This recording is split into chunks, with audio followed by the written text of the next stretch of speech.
So, thanks for joining me for this info session on Citizenship Under Siege. What I'm going to do is I'm just going to describe the initial project. You can probably go on our websites and read about it, so I'm not going to insult your intelligence by reading it to you, but I'm just going to go over what that project was, and then what was the outcomes of that project and why I decided that we needed to continue it.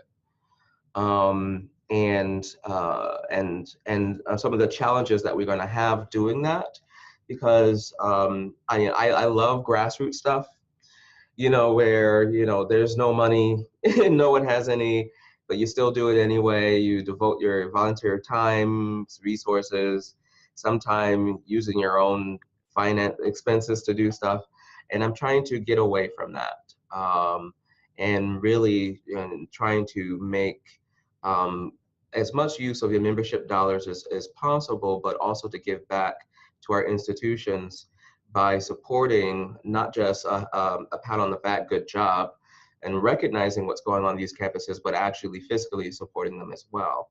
So before I get into that, let me just describe what Citizenship Under Siege was about. And we all know, like, the preamble of the Constitution said, we the people of the United States, in order to form a more perfect union, establish justice, and so forth, and so forth. But throughout the years, and speaking of as an historian, who we the people really was, changed over time, and sometimes it took some revolutions in order to change it, and also, what does it mean to be a citizen, and what rights do you have? But not only what rights do you have, but what does it mean to be a citizen, especially nowadays? And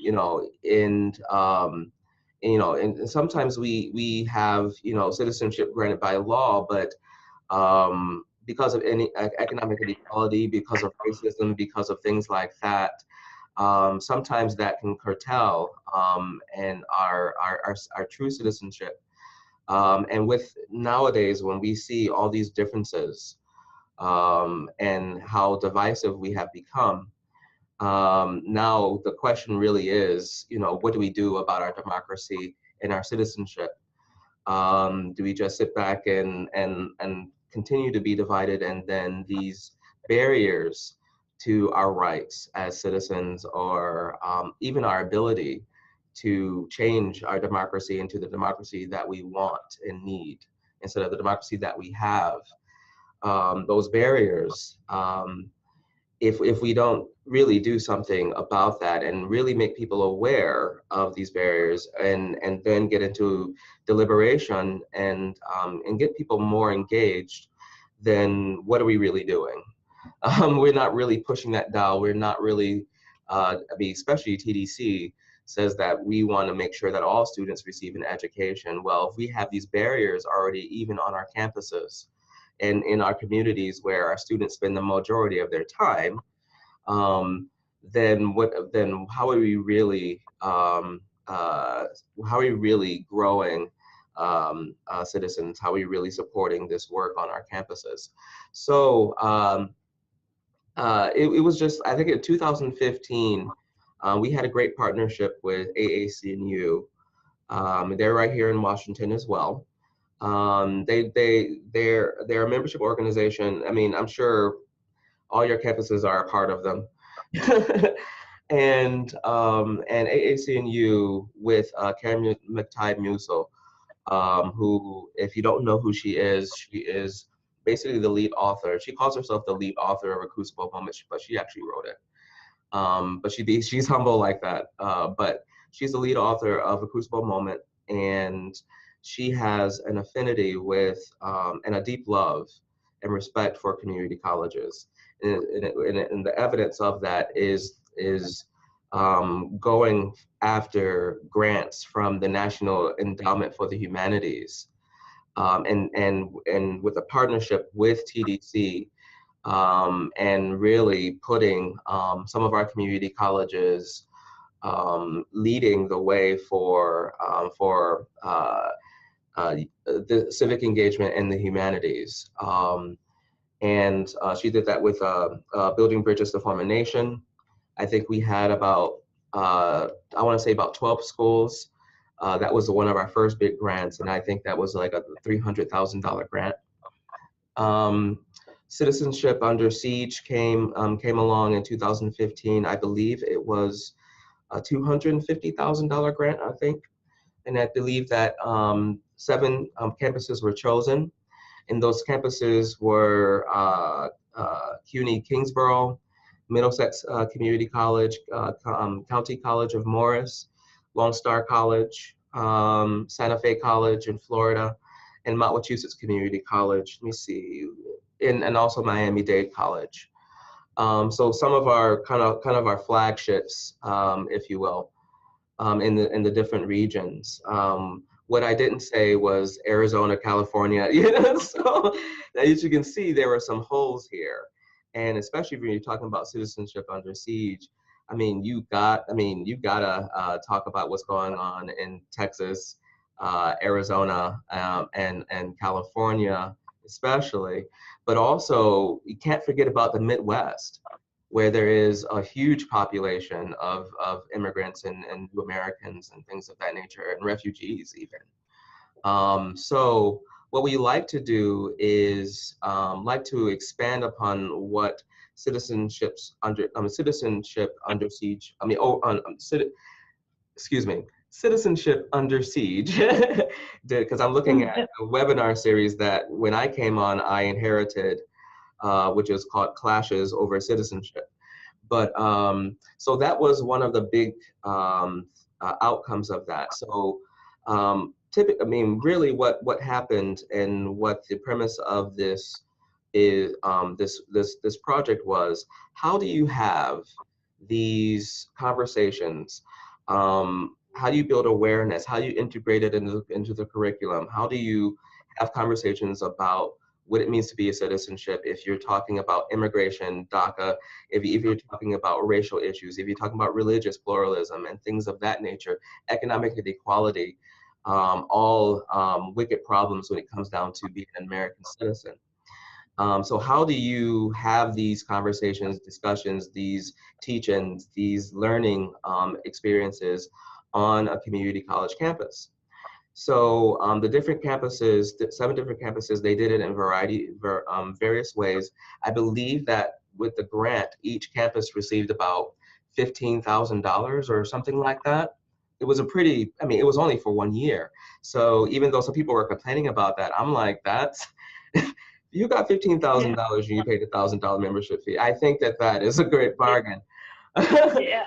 Say it again? I agree. Yeah. Yeah. I mean, even though there was a lot of work involved, I mean, especially when you do grants like this, I mean, there's a lot of paperwork, there's a lot of reporting. I mean, it's a lot of work that you have to do and a lot of time that you have to spend to the grants. But at the same time, it's not like, okay, we're trying to do this and trying to ask a dean for discretionary funds for it and things of that nature.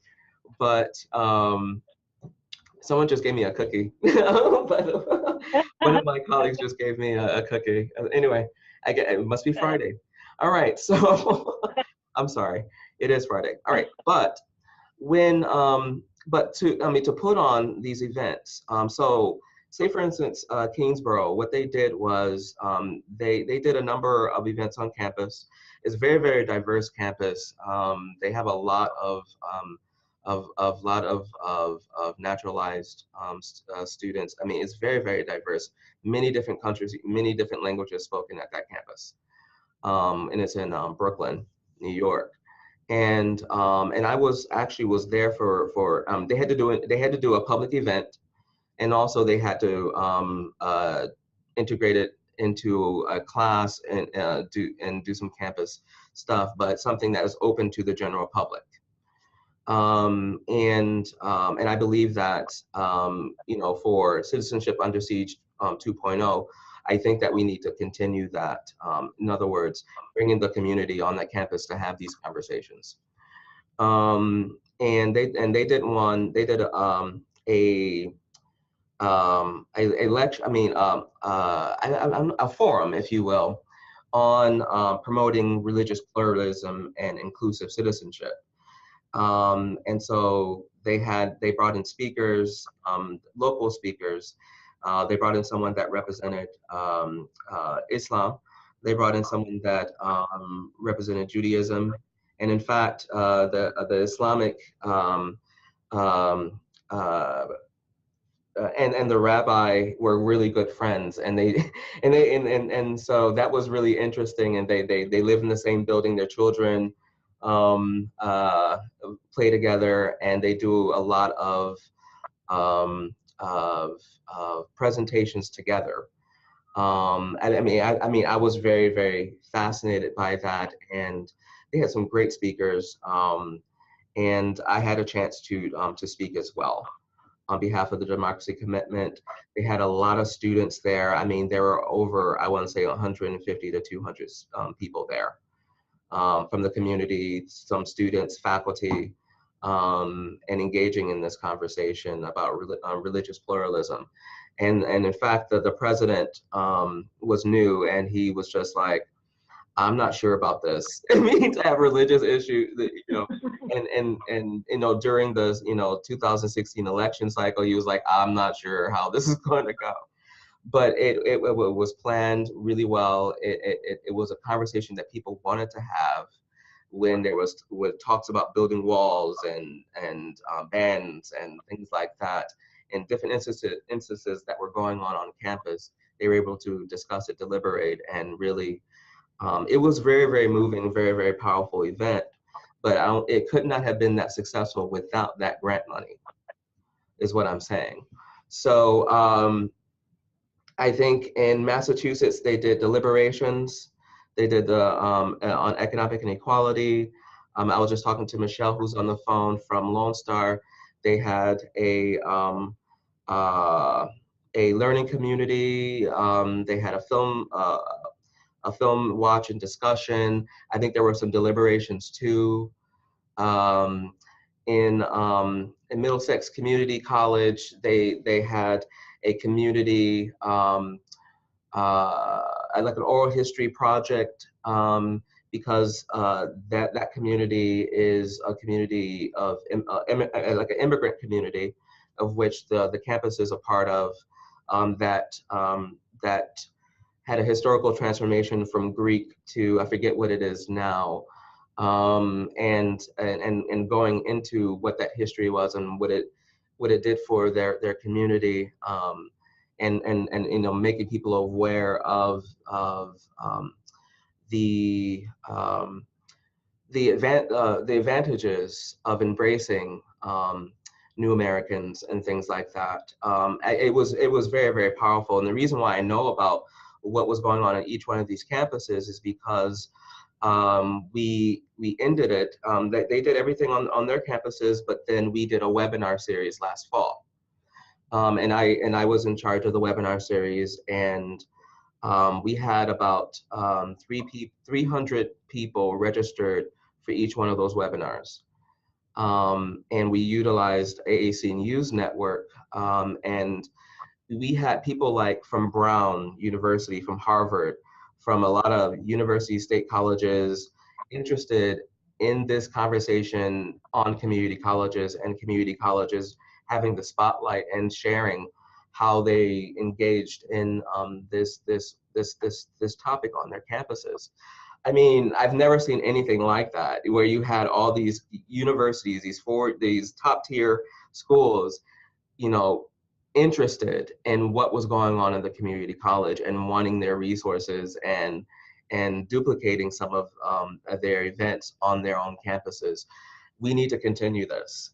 We have to show the civic power of community colleges, the civic power of our faculty and staff, as well as our students, and let the world know that we can't sneeze at us. No. And what better place to really engage in these conversations than on our campuses.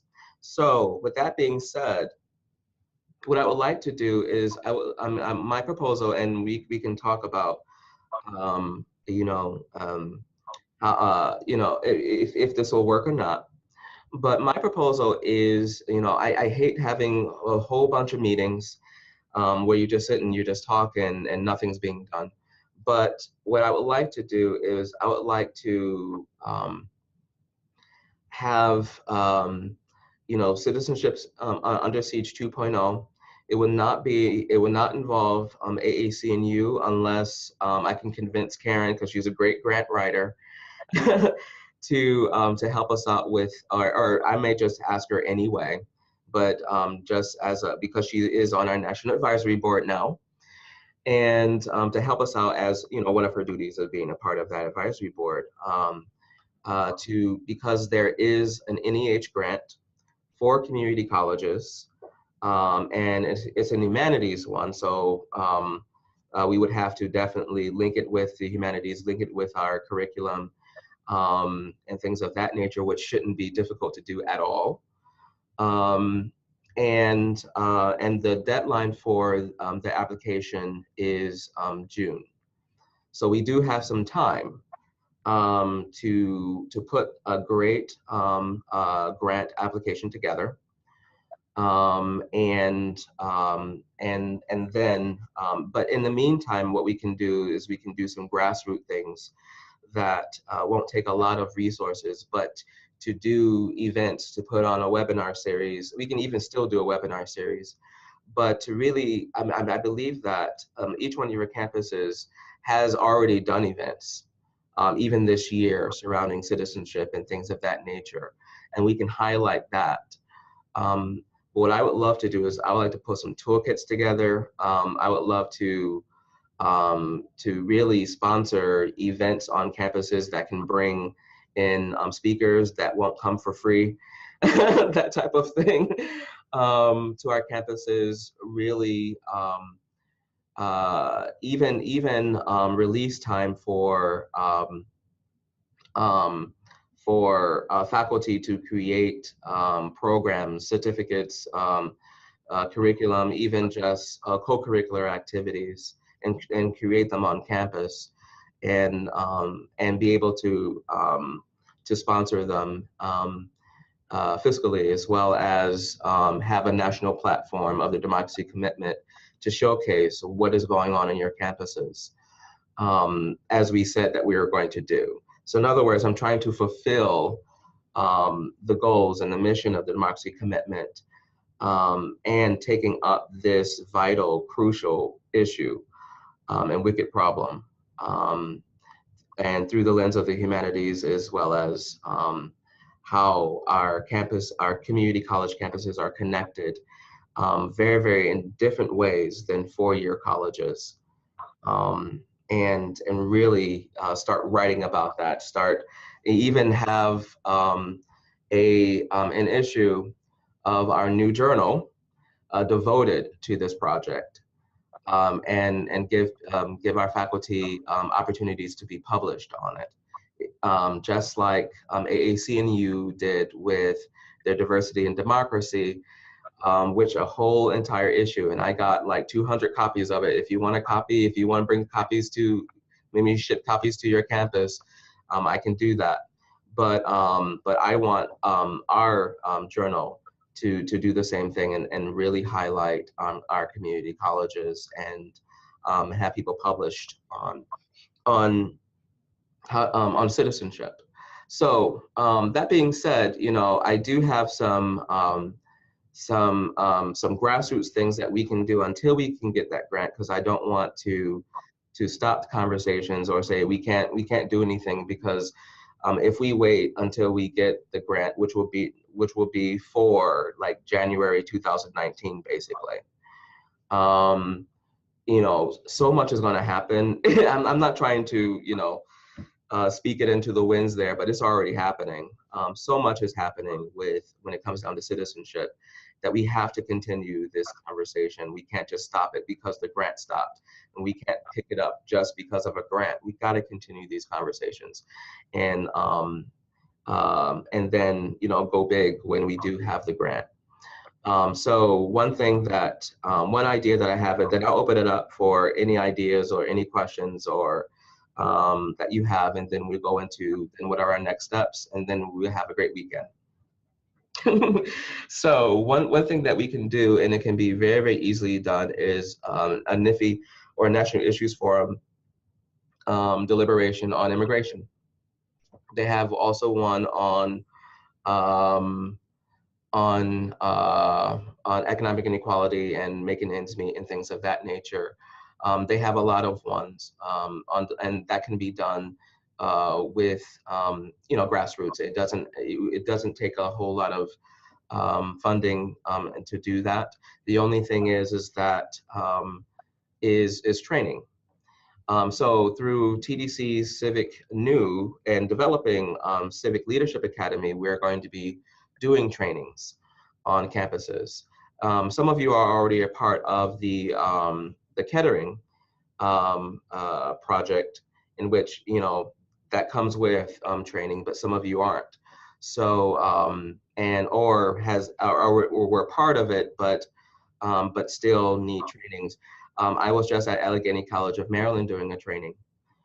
So, and we're developing our own training packet, our own training resources and videos and things like that. So we'll be able to really spread out the training, so you don't have to wait until your turn for the Kettering project, to come along. You can and that would be a great way to start the conversations anyway on your campuses. I've done the immigration one multiple times on my campus, and it's a good one, and they're actually revising this one to add in DACA and Dreamer and those issues as well. So that's wonderful. Maybe we can be the test, the pilot campuses when they do release that the updated packet. And as far as those resources are concerned, TDC can purchase the videos and disseminate it to you. We can even purchase the PDF copies, and if you want to have copies of that, you can print it out through your print services. Or what I can do is I can take one of the vice presidents of the Kettering Fund of NIFI out to dinner and be like, can we have 200 copies of thank you, and have them donate to us. They're not trying to make a profit, but they're just trying to make sure that people don't exploit the work that has been done. So I believe that we can get those packets donated, actually, if for right now. Another thing is what I would like to experimenting is having some of our campuses. I know some of the campuses can't do it for various reasons, but having your campus host a naturalization ceremony. Nice idea. I did that at MCC, and sometimes, it's like a courtroom that happens. You just have to provide the space. One time we had about 100 people be naturalized on our campus. Our president was there. She gave a few remarks. She shook hands with people that got their naturalization certificates, and they were taking pictures with the president of the college and with the judge, and to see that, it brought tears to my eyes. It really, really did, because sometimes if you are born here, you take for granted of your citizenship, but then people who take a test, people pay $750, and then swear off allegiance of their home country and swear allegiance to this one, and they're so proud of it. Their families are there. It really makes you appreciate citizenship. That is something. Another idea is similar to what Citizenship University does, and that is, that their sworn again thing.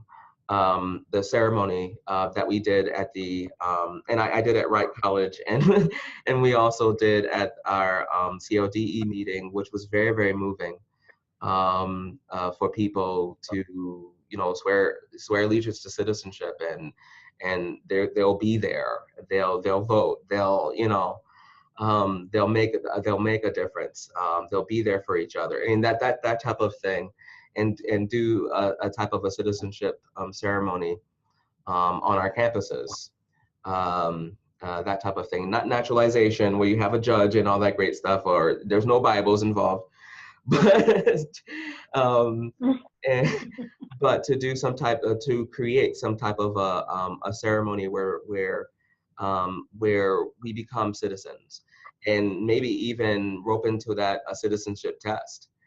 And if you complete the test, then you can be a TDC citizen type of thing. And also to make awareness of that process and appreciation of that process as well, because some of us can't pass that naturalization test. So without studying, but and things of that. So in other words, what I would like to do is I would like to have to get campuses to sign on to this project. Those campuses will start to do grassroots things that won't require a lot of funding, but will be the campuses, the institutions that will be part of the grant, part of the grant application, that will hopefully be able to, maybe it'll be about like a $250,000 grant or something like that, and each campus can get between $10,000 and $20,000 a piece to run programs, events, curriculum, and things like that surrounding the issue of citizenship and tying that with the humanities. And also it'll help, what we're trying to do is create a speakers bureau, so that you don't have to go too far to find a speaker.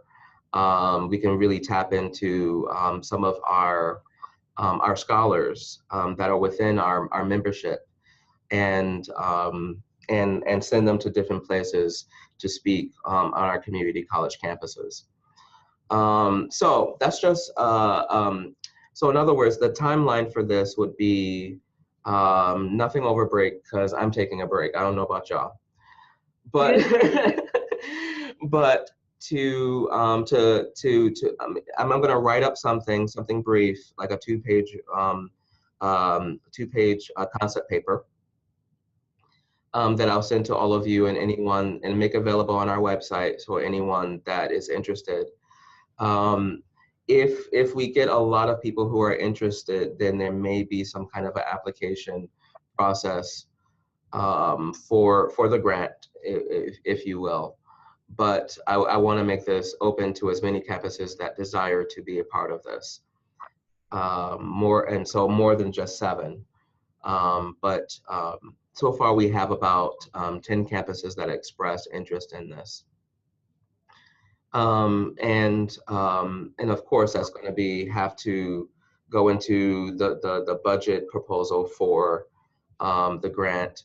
Of course, these grants, they ask for a cost share, and that can be in kind, in services and venues and things like that. So we can work all of that out, of course. We will not have the details of the application until 2 months before it is due. So we'll probably get the details in April, is when we'll get the details of what they're asking for. And then we have 2 months to get it in. So it's going to be a quick turnaround. Again, I'm going to try to work with Karen Matai Muso, who knows what the NEH is looking for, and she knows their language, and so she can be our advisor, so that we can definitely, and with her name attached to it, definitely get the grant. But in the meantime,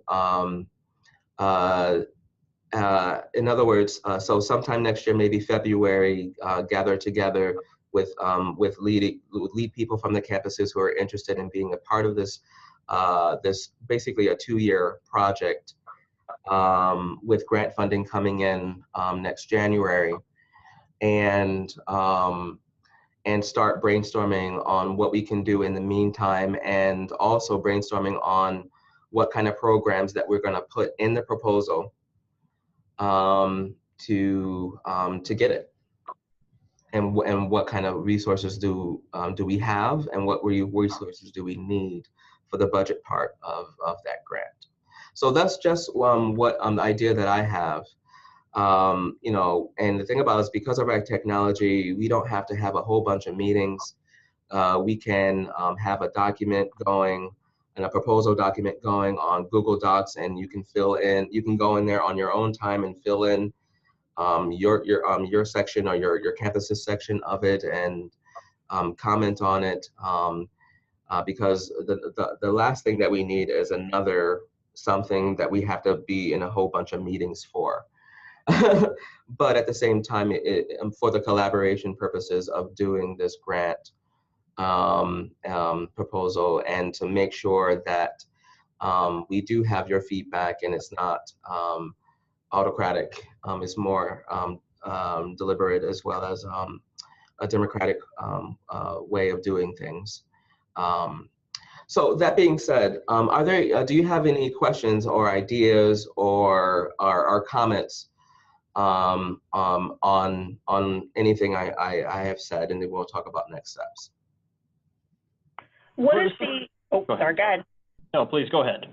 I was just going to ask, what's the, I mean, I know you said timeline, not doing anything until after the break, but what's the implementation timeline in terms of like having these programs and starting, you know, to focus on this as a topic? Well, the thing about it is, like, you know, I mean, you know me, I would love to start immediately. However, you know, I know that budgets have already been are, you know, allocated for this year. You know, I think that this like next semester, if we do go with the whole TDC citizenship ceremony thing, I think next semester would be devoted to the grant proposal, as well as to creating this this ceremony, and then implementing the ceremony in the fall, getting prepared for the implementation of the grant for the spring 2019. So in other words, just planning next semester, and implementing a grassroots something, would it be we all do a deliberation on economic equality, or on immigration in the fall, or a citizenship ceremony in the fall, and then really implement the programs and the grant in spring 2019. Got it. Thank you. Okay. Does that seem doable, or does that seem like we got actually more now? It definitely seems doable. I was just because I have already, you know, established a calendar for the spring semester of this year, so I was worried that we would want to start doing some actual programs and things in the spring of this year. And so that's where I was like, well, I already have my money set and what I'm going to spend on things. Wow. And so I think the planning and stuff for the spring, and then looking to do some stuff in the fall, is certainly doable. Okay. Yeah, that's what I was thinking. I think, you know, if we start planning, because in order to really do a good job on these grants, you can't do them overnight, these proposals. And sometimes you only have one shot to get it in, and it's got to be like perfect. It's got to be what they want. Sometimes they can give you back to you to revise, you know, sometimes they will. But NEH is really particular with their grants. And if it's not the way that they want to receive, it will go to someone else. In other words, a lot of people sign up for these grants, and so like the last one that they had, like 90 institutions did the grant, and they only gave it to 12. 90 proposals went in, and they gave it to 12. However, we got the Citizenship Under Siege grant. We got the Building Bridges to Form a Nation grant, and that was because of Cameron Time Musso. So with her on this, and also saying that we're going to continue something that you started here at TDC, she'll be all over that and love it. So.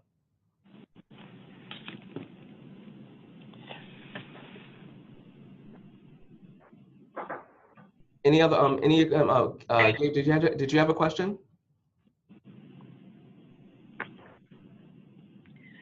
Vertus, this is Patty. I was just going to say this is great. I think so many of us are already doing a lot of these kinds of activities, and to be able to coordinate and put it all together as a group, I think it's a great idea. Okay, great, wonderful.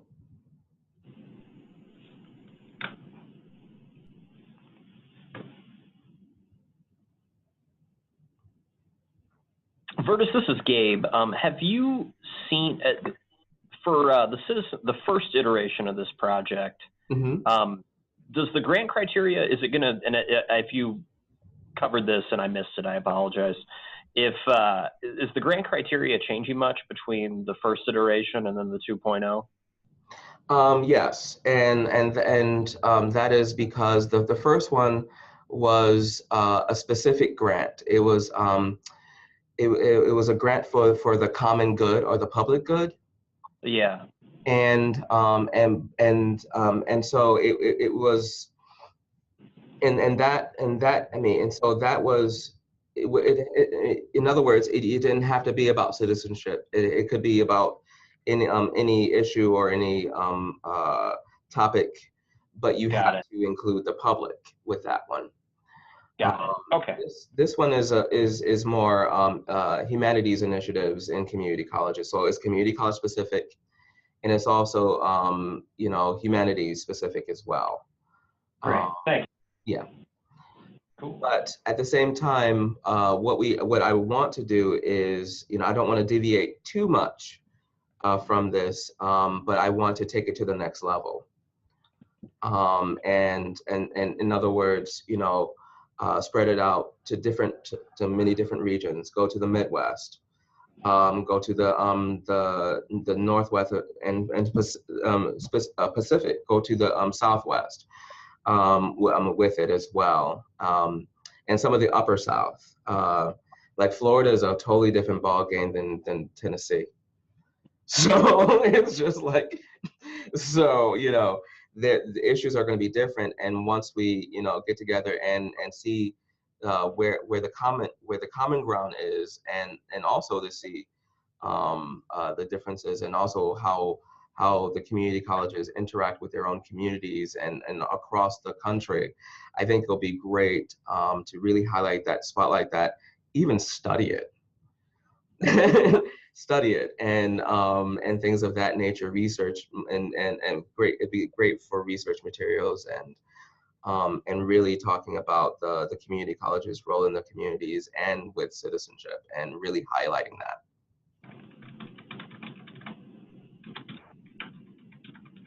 Any other questions or comments? All right, great. So. Next steps, what I'm going to do is I'm going to write a summary of what I discussed in an email to everyone on this phone, including people who weren't able to join today, but did express interest. What I would like to do is over the break, I'll work on a concept paper for this, and immediately after break, we're talking about the first or second week in January. I'll send that out. And then ask for a response back if you would like to be a part of this initiative, or a project, I should call it, of this project. And what that concept paper is going to detail some of the parameters. But what I would love to do is I would like to leave the specifics to the campuses, because each campus has a different culture. They have a different issue, like Kingsborough dealt with pluralism, where Florida dealt with inclusion because of their Hispanic population and the dominance of that. And some people are Puerto Rican, they're citizens. Some people are not. So and then how do you include people in a college campus when you do have international students, foreign students, undocumented students, students who have been here, who been here for 7 generations. I mean, it's like and then what does citizenship mean on your campus? And then and what events, and also it depends on what kind of venue you have on your campus. So I want to leave that up to the different campuses to fill in the details of what they would love to do on their campus with the grant money. But have a general focused and premise that will unite the project so that it's not organized chaos, which some grants can be, and some projects can be too. All right, so that's my next step, is to send you a brief explanation of this, of what we talked about. What I'm going to be doing with all of the information sessions is that I'm going to be doing a teaser video, because I don't think a lot of people are going to sit there and listen to a 50-minute conversation that they weren't a part of. But like a 5-minute, clip of what the project or what the information session was about, and if they choose to watch it, they can. And then in January, what I would like to have is some kind of a buy-in or not a full commitment, because when you say commitment, it's just like, oh my God, we're committing money. No, just like if you're really, really interested and want to be a part of the grant project. To let me know. If we get too many, then we're going to have to decide regionally, by region. If we get too many in New York City, I mean, we have to be careful about that, but also how we can do this so that we can get a lot of campuses involved, but that does not cut into the funding that goes to that campus. So, and in order to know that, we have to know what you would like to do and what the needs are. So if you need $10,000 in order to do a series of events, if you need $15,000, if you only need 5, that type of thing, then we can really be prepared when we get the parameters of the grant in April. Have people help us write that. Me and Karen will be the lead writers of that, and then we'll turn it over to the people involved for review of it, and then we'll submit it. And by the end of June, and then in a couple of months we'll be notified. So in September we'll be notified, and then in January we'll be off and running. Cool. All right, so are there any questions? Yes. Nope. All right, so with that being said, thank you for taking time out. By the way, I just got an email that there's an active shooter in the area here. We're blocks from the White House, so that could be very possible. It's unconfirmed. Don't worry, I'll stay here until we get that it's okay to leave the building. But for right now, it's not. So don't worry, it's okay. I'm more concerned about why did we get an earthquake on the East Coast? I'm confused. Anyway, did you feel it up in the mountains? Diane, that's crazy. You did? We didn't feel it, but I was looking at that. That was all over the East Coast there, Vertus. Yeah. I hope you have some food that you can eat if you're going to be trapped inside for a little while. Oh, I did. I got this cookie that my colleague just brought. All right, and on that note, it's always a pleasure to speak with all of you, and please feel free to email me about feedback about these information sessions. We've never done this before, but I think it's a good way to get in touch and to let everyone know what's going on and what we have planned and what the National Leadership Team has come up with.